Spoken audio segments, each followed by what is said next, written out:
Hi friend नमस्कार। और आज वीडियो है तो यहाँ आमर 4 कंपार्टमेंट टैंक यहाँ आमर 5 कंपार्टमेंट। सो नेक्स्ट यहाँ आमर 5 कंपार्टमेंट टोटल है 14 केल कंपार्टमेंट टैंक। तो यहाँ आम जो टैंकटा कर इंडियन ऑयल तो इंडियन ऑयल कंपनी रिक्वायरमेंट तो टोटल है आर 14 केल 14,000 लीटर टैंकटा।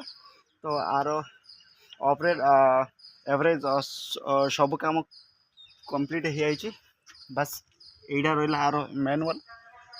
तो यहाँ फर्स्ट मैनुअल, यहाँ सेकंड मैनुअल, आमर यहाँ थर्ड मैनुअल।